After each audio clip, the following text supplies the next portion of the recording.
Okay, இப்ப நம்ம முத்திரையருக்கு வருவோம். முத்திரையர்கள் வந்து ஒரு திரண்ட வாக்கு வலிமை கொண்ட சமுதாயம். அவங்க வந்து திரளுவாங்க. வெங்கடாச்சலம் வந்து தனியா ஜெயித்தாரு. அதே மாதிரி வந்து இதற்கு முன்னே இன்னொரு முத்திரையர் வந்து குலச்செல்லையா வந்து தனியா ஜெயித்தார். குலச்செல்லையா வெங்கடாச்சலம் தனியா சுயேட்சானே முத்திரையர்னு சொல்லி 2 முத்திரையர்கள் வந்து தமிழக வரலாற்றில் ஜெயிக்கக்கூடிய அளவுக்கு முத்திரைகள் அடர்த்தியா இருக்காங்க.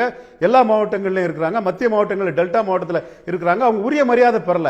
அவங்க என்ன நினைக்கிறாங்கன்னா, it is a vicious circle politics. இதை சொல்றதுக்கு திராவிட இயக்கம் அதுன்னு சொல்லிட்டு உண்மையை சொல்லாம இருக்கிறாங்க. நான் உண்மையை சொல்றேன். சசிகலா அம்மையார் வந்து ஜெயலலிதா வீட்டில் இருந்ததுனால, அவங்க தோழியா இருந்தனால, மகாமக குளத்தில் 2 பேரும் இணையாட்டு இவர் 6 செம்பு தண்ணி ஊத்த, அவர் 6 செம்பு தண்ணி ஊத்தக்கூடிய அளவுக்கு நட்பா இருந்ததுனால சசிகலா மூலமாக கள்ளர்களும் மறவர்களும் மிகப்பெரிய அரசியல் அதிகாரத்தை பெற்றார்கள்.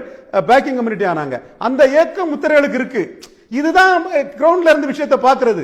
நீங்க ஏசி ரூம்ல இருந்துகிட்டு திராவிடன்னு சொல்லிட்டு உள்ள என்ன நடக்குன்னே தெரியாம இருந்துட்டீங்கன்னா, பிராமண சமுதாயத்தை சேர்ந்தவங்க தான் தீபா அம்மையார்.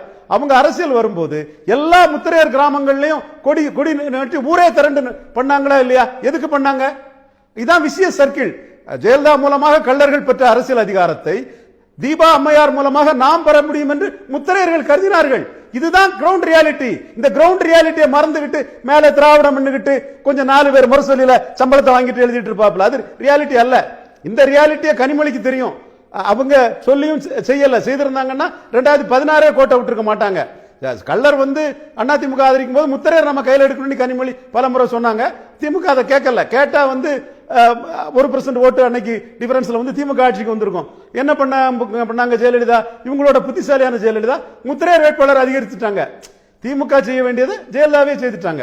இன்னைக்கு வந்து முத்திரையர்கள் மத்தியில் ஒரு பெரிய எதிர்பார்ப்பு இருக்கு. அரசியல் அரங்கத்தில் நம்ம எண்ணிக்கைக்குள்ள அரசியல் அதிகாரம் வேணுங்கிற எதிர்பார்ப்பு இருக்குது. அவங்க பலரையும் எதிர்பார்க்கிறாங்க. முதலமைச்சர் எடப்பாடி பழனிசாமி கூட தனஞ்சய முத்திரையர் ஆண்ட மண்ணுன்னு சொன்னாரு.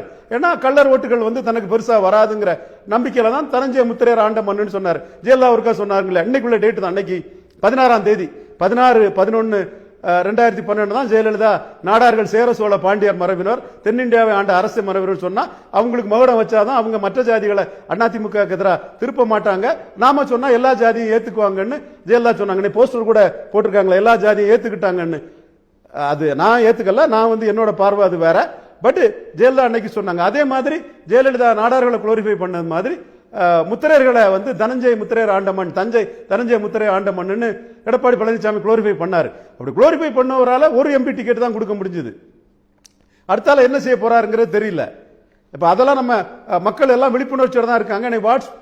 வாட்ஸ்அப் பேஸ்புக்ல எல்லாம் வந்து முத்திரை சமுதாயம் விழிப்புணர்ச்சியோட தான் இருக்குது. முத்திரை சமுதாயம் தனக்கு எண்ணிக்கக்கூடிய அதிகாரத்தை எதிர்பார்க்குது. அது கொடுக்கிறது தான் சமூக நீதி. அதை விட்டுட்டு திராவிடம் சமூக நீதினு என்ன ஜாதி என்ன இருக்காம ஸ்டாலின் போன்றவங்க எல்லாம் இருந்ததுனால தான் 2016 கோட்டை விட்டாங்க. அது தெரிஞ்ச கனிமொழி போன்றவங்களோட வார்த்தையை கேட்டுக்கிட்டு கள்ளர் பேக்கிங் கம்யூனிட்டி எடுத்தா நம்ம முத்திரையர் பேக்கிங் கம்யூனிட்டி எடுப்போம் எடுத்திருந்தா அந்த நிலைமை திமுகவுக்கு வந்திருக்காது. அப்போ இன்னைக்கு வந்து முத்திரையர்கள் வந்து யார் பக்கமும் இல்லாம பெரிய ஒரு சமுதாயமாக புதுக்கோட்டையில், தஞ்சையில், திருச்சியில், சிவகங்கையில், அருப்புக்கோட்டையில், விருதுநகரில், இன்னும் சொல்ல போனால் திருவொற்றியூரில், வெள்ளூரில் பல இடங்கள்ல முத்திரையர் சமுதாயம் வந்து இருக்கிறாங்க. முத்திரையர் சமுதாயத்தை சமூக நீதியை நான் பேசுறேன். நான் வந்து ஐயா வைகுண்டர் வழியில வந்தவன், நாராயணகுருவோட பாசிட்டிவ் சோசியல் ஜஸ்டிஸை பேசக்கூடியவன். நிச்சயமா வந்து கள்ளர் சமுதாயத்தின் தனித்தன்மை, லீடர்ஷிப் குவாலிட்டியை நான் பாராட்டக்கூடியவன் தான். எந்த ஒரு ஜாதிக்கு எதிராக இன்னொரு ஜாதியை நான் திருப்பி பேசக்கூடிய அந்த டெமாக்ரேட் மாதிரி அந்த ஒரு மோசமான சூழல்லாம் எனக்கு கிடையாது. முத்திரையரோட கோரிக்கை நியாயம். அதை நீங்க அரசியல் கட்சிகளை வந்து தெளிவுபடுத்தணும். அந்த உரிமையை கொடுக்காம இது சமூக நீதி மண்ணு, புண்ணாக்கு மண்ணு, திருப்புழுதி மண்ணுன்னு பேசுறதெல்லாம் சுத்த கம்பக் ஏமாத்து வேலை.